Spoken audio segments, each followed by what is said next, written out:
मधुबनी जिले में तीसरे चरण में हो रहे लोकसभा चुनाव को लेकर आज झंझारपुर लोकसभा क्षेत्र से एनडीए समर्थित जदयू के निवर्तमान सांसद रामप्रीत मंडल ने अपना नामांकन पत्र दाखिल किया। जिला निर्वाचन पदाधिकारी के समक्ष अपनी उम्मीदवारी का पर्चा दाखिल करने निवर्तमान सांसद के साथ झंझारपुर के विधायक सह सूबे के पर्यटन एवं उद्योग मंत्री नीतीश मिश्रा, फुलपरास के विधायक सह सूबे के परिवहन मंत्री शीला मंडल मौजूद रहे।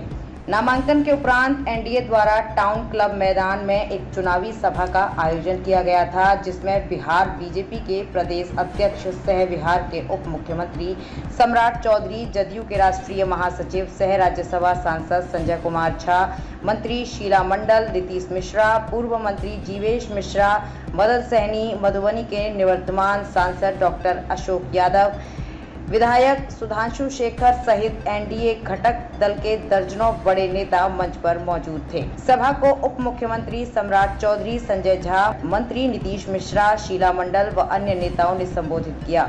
सभी ने एक स्वर में नरेंद्र मोदी को तीसरी बार प्रधानमंत्री बनाने के लिए एनडीए प्रत्याशी रामप्रीत मंडल को भारी बहुमत से जीत दिलाने की अपील की। मधुबनी से चौथा स्तंभ, ब्यूरो रिपोर्ट।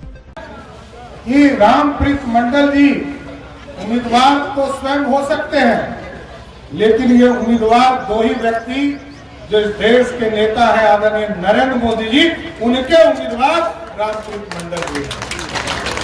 और आदरणीय नीतीश कुमार जी जो बिहार के लोकप्रिय मुख्यमंत्री हैं, इनके उम्मीदवार रामप्रीत मंडल जी हैं। आदरणीय चिराग पासवान जी, जीतन राम मांझी जी और उपेंद्र कुशवाहा जी, ये सभी लोगों के भी उम्मीदवार रामप्रीत मंडल जी हैं।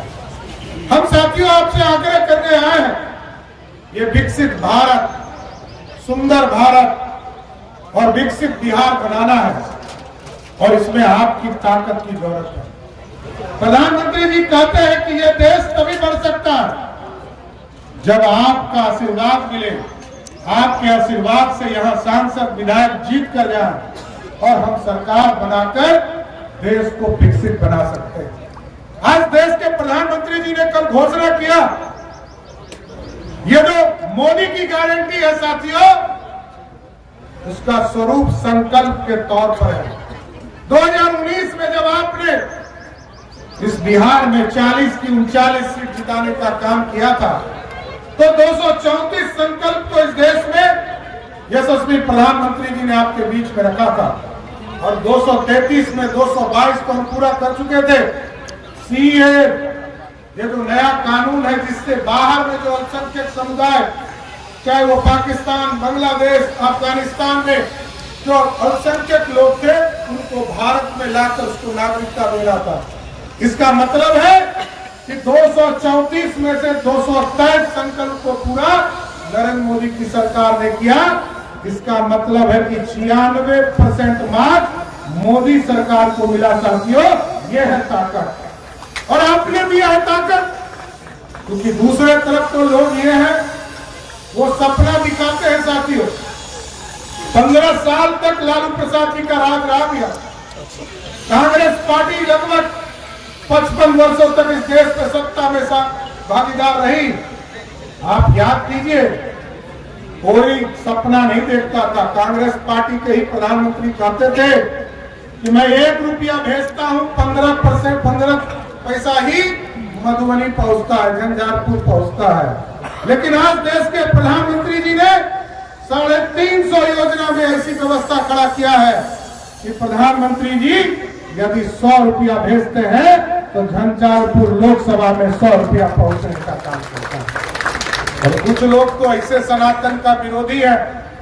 आप लोग देख रहे होंगे कि आजकल, पहले जब सावन का महीना था साथियों, तो घर में राहुल गांधी को बुलाकर और मटन खिलाने का काम किया।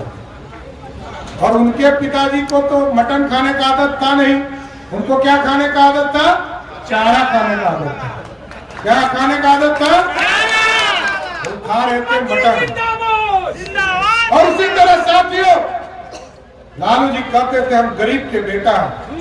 और लालू जी ये भी कहते थे, 90 का राजनीतिक तौर पर याद कीजिए कि कोई भी राजा रानी के पेट से राजा पैदा नहीं होगा, और आज राजा पैदा करने में लगे हैं। और साथियों, मैं तो कहता हूं, लोगों को बताना चाहता हूं कि आज लालू प्रसाद जी का परिवार प्लेन में केक काटता है, बर्थडे मनाता है, और आजकल नवरात्रा में मछली भी खा रहा है, हेलीकॉप्टर में मछली भी खा रहा है।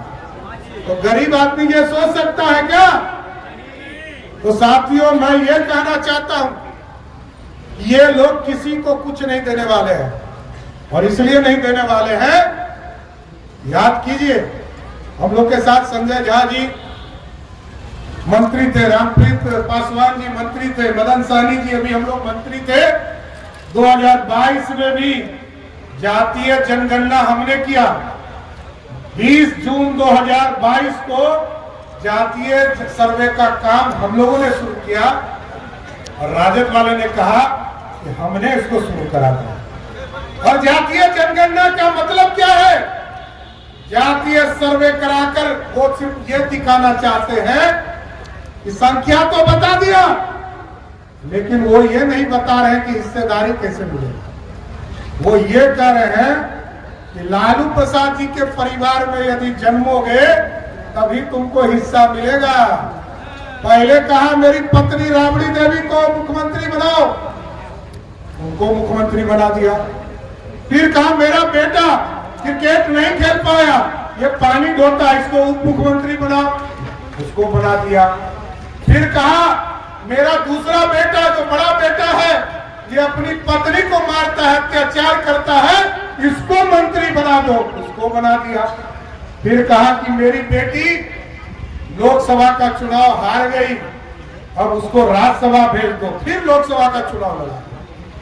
और आजकल एक बेटी को टूरिस्ट बनाकर सिंगापुर से बुलाया है, और उनको याद नहीं है लालू प्रसाद जी को, उन्होंने छपरा की बेटी और जो दरोगा बाबू की पोती, उसको कैसे अत्याचार करके घर से बाहर निकाला।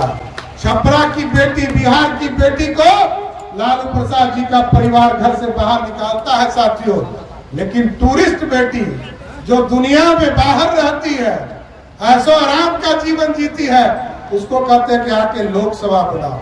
लेकिन साथियों, मेरा प्रश्न दूसरा है। मेरा प्रश्न है कि लालू प्रसाद जी ने तो 4 बेटा बेटी को सेटल कर दिया, जो 5 बेटी बच गई है, इसको कब टिकट देंगे?